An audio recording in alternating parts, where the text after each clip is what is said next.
Hey, welcome back for another episode of Titan Sports. I'm Oscar Rodriguez. Good to see you again. I'm Isaiah Ruiz. Hey there, I'm Ethan Michael. And I'm Marisa Flores, and we're here to get the ball rolling to provide you with your weekly sports updates. Welcome to Titan Sports.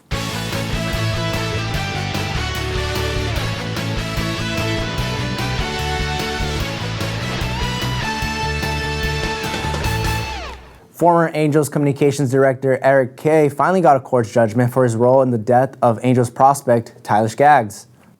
On October 11th, in Fort Worth, Texas, a courtroom of a judge and jury sentenced Kay to 22 years in prison for distributing the drugs that led to the death of the 27-year-old Skaggs.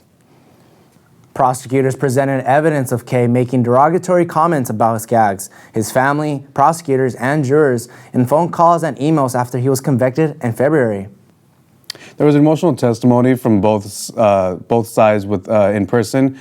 The court in Fort Worth was about 15 miles from where the Halos were supposed to start a 4-game series against the Texas Rangers on July 1st, 2019. The day Skaggs was found dead in an apartment, a suburban of Dallas hotel room.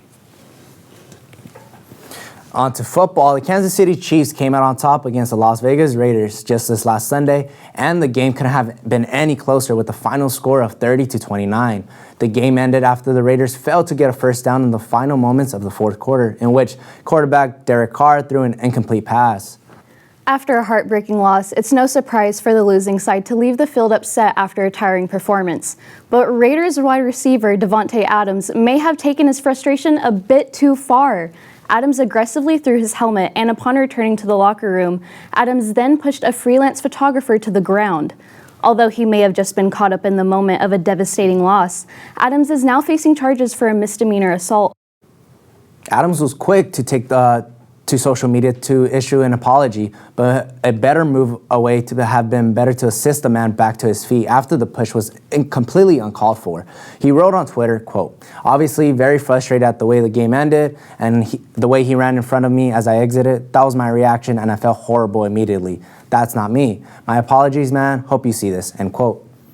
The photographer, identified by police as Ryan Zebley, suffered whiplash and a possible minor concussion according to the court documents. CNN has reached out to multiple times to the NFL regarding Adams' disciplinary action, but has yet to hear back on the matter. Raiders head coach Josh McDaniels said that the team will comply with whatever the league sees fit. The NFL's player union has agreed to change the concussion protocols following the back-to-back injuries that Miami's Dolphins' Tua Tagovailoa sustained during Thursday's game against the Buffalo Bills and Sunday's game against the Cincinnati Bengals. The 24-year-old back was pushed by Matt Milano of the Bills, causing him to fall backwards and hit the back of his head directly on the ground. Tagovailoa got up very quickly. However, he appeared to be shaken up and dizzy, eventually losing his balance and falling to the ground.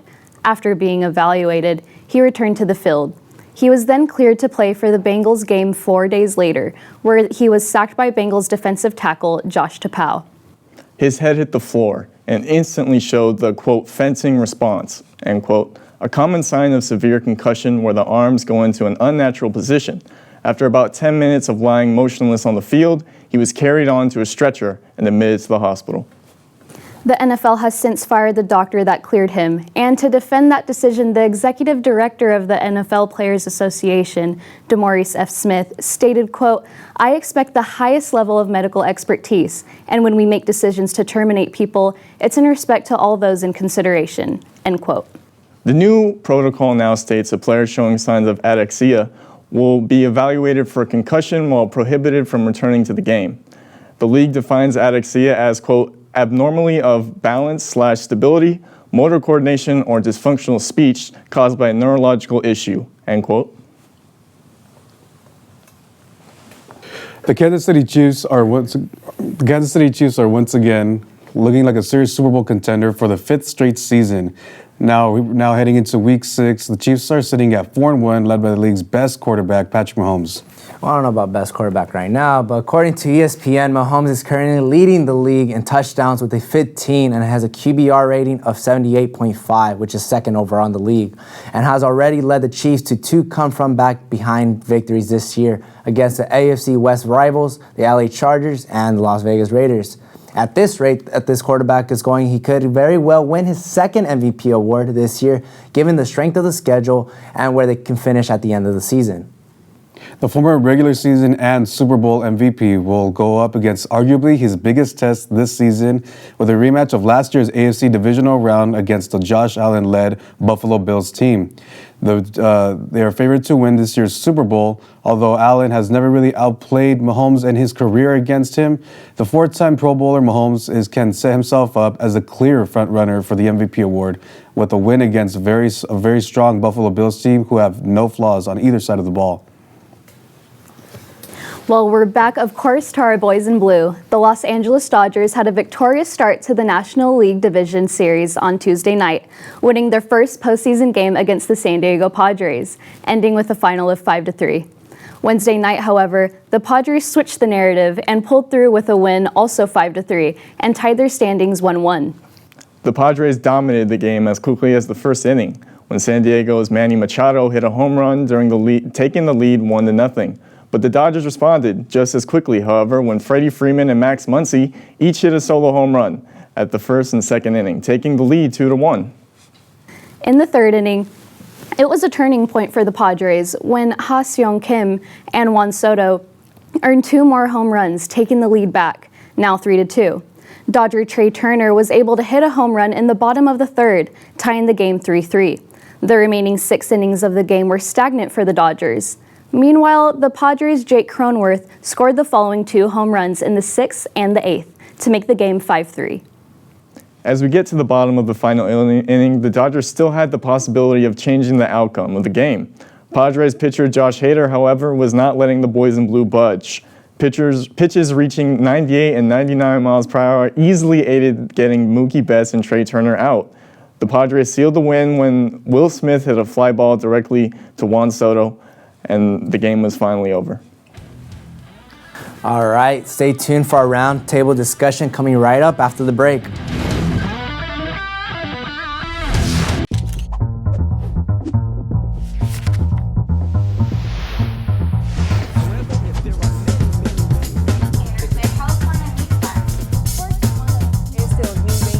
I have a question about...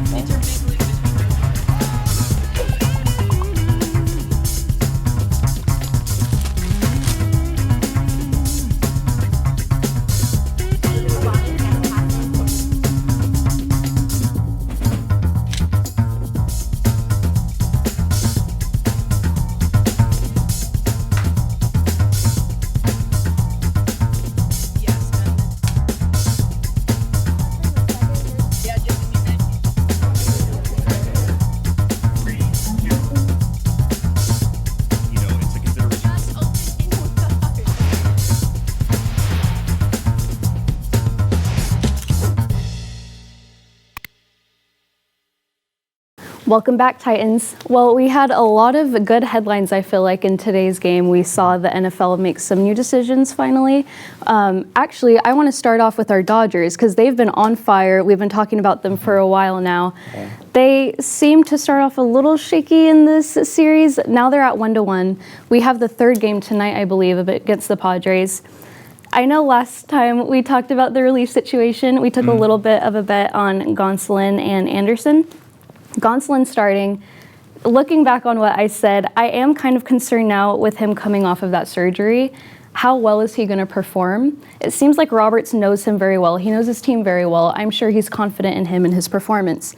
But just thinking about how fresh that surgery is, I'm starting to pray and hope that in Game 3 today, if he starts showing signs of wear and tear, they pull him out immediately. That way, tomorrow, they won't be in a dire situation where they have to win. But what do you guys think? Well, I think, the great thing about the Dodgers is they have such a deep team. So, all year there's been injuries, and really, they've just been consistently winning, and a big part of that is just the organization and the way they develop players and the culture that they have in the locker room. Unfortunately, for the Dodger fans, Mookie Betts has been 0 for 6, or he hasn't gotten a hit yet, I believe. So, but I think that's going to change because when you got has stable players like Freddie Freeman, Mookie Betts, who are MVPs, they're great for a ball club to bounce back. So I expect the boys in blue to win today, and I expect them to win the series. Right. I feel like if Mookie puts on for the team too, there's no reason they won't win. I feel like if something clicks for him today, they should be in very good standings. I don't know if you guys watched the game, but did you guys see that goose? Yeah. On the field? Yeah. I don't know about you guys, but to me that kind of felt like a bad omen almost. So I'm hoping today's game proves otherwise, but that was a funny situation otherwise.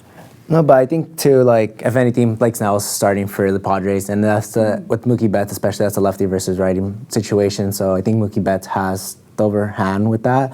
But you know, I like how you're saying that with Gonsolin, they might take him out early and it might become a bullpen game eventually. So really, it's anyone's game. But you know, I'm hoping the Dodgers pull through. Yeah, for sure. No, I think I agree. I do honestly. I feel like the Dodgers should have already because it wouldn't be over, but should have totally swept this Padres team. So I was a little upset that they let them get a game. But I do think it's going to come down more than. And I agree with you that obviously Mookie and everybody needs to hit and they need to do their thing. But at the end of the day, especially in postseason time, it comes down to pitching matchups. Who's a better pitcher? Well, and making better off the opportunities too, because there's been plenty of times in the second game where the Dodgers they had runners on scoring positions and they didn't even put them in. I was going to say, did you see that Turner, that error he had, that ground ball? That's almost like a routine play that goes through like every practice. So you almost kind of wonder to yourself, if he hadn't made that mistake, would we be in a different position right now? Well, you know, I do think you got to give some credit to the Padres. You know, it's a great series. It's a lot of stars. In my opinion, I think they have the best player right now in the National League, and Manny Machado. Just a consistent 300 average, and then gets like 30 home runs, 100 RBI guy every year, and he does it with an attitude and flair, which obviously doesn't show up in the stats, but you know, I think it's great for the game, and it means, just for entertainment's sake, it means a lot. Yeah, well, that'll for sure. Oh, sorry. No, go ahead. That'll for sure be an exciting game tonight. But speaking of exciting games, we have the Chiefs and the Bills in football to look forward to this Sunday. I'm kind of curious as to your guys' predictions, because I know, like you mentioned earlier, Mahomes isn't too hot right now. So what are you thinking might happen this Sunday?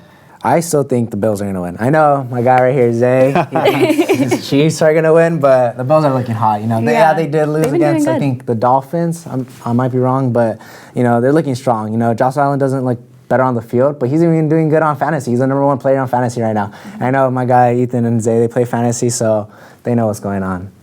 Yeah, well, you know, I think the way you settle these are in the playoffs. So last year, 13 seconds away from I picked the Bills to win it all last year and this year, but the way to settle that debate between the quarterbacks is Mahomes, when he beat them in 13 seconds left. He didn't do it by himself, obviously, but that's how you settle those debates in the playoffs. Well, I think when Tyreek Hill left, a lot of the fans were kind of concerned about what the offense would look like. But I mean, I've always said this as a Broncos fan, they always make me mad, but the duo of Kelsey and Mahomes is something to watch. Mahomes always finds Kelsey, no matter what, and they always make connections. So even if Mahomes is struggling a little bit, I feel like you can count on his offense to kind of back him up. Oh, definitely. So just as this clear, I do think the Bills have a really good chance of beating the Chiefs this weekend, especially given that the Chiefs back end of their DBs are just absolutely like atrocious. But my issue is this whole like Josh Allen, Patrick Mahomes debate, and so I'm gonna break it down like into we're gonna take names out of it. I'm gonna give you guys quarterback A and quarterback B. All right, Quarterback A has a MVP, a Super Bowl win, a Super Bowl MVP, is a 4-time Pro Bowler, an Offensive Player of the Year, has been to 4 straight AFC Championship games and 2 Super Bowl appearances. The other quarterback has none of those. So for me, when you take names out of it and you put it into that perspective, I kind of like what Ethan said. Like, it comes down to the playoffs, and Josh Allen has never beaten Patrick Mahomes in the playoffs. And we'll see this Sunday. We'll see this Sunday. Yeah. I bet my Bills are going to win. All right, Titans, that is all the time we have for today. Thank you so much for tuning in. I'm Oscar Rodriguez. Thank you for joining. I'm your boy Isaiah Ruiz. Come back every week for more sports news. I'm Marisa Flores. And I'm Ethan Michael. Give us a follow on Instagram and Twitter if you haven't already at CSUF Titan Sports. Keep you updated on all things sports.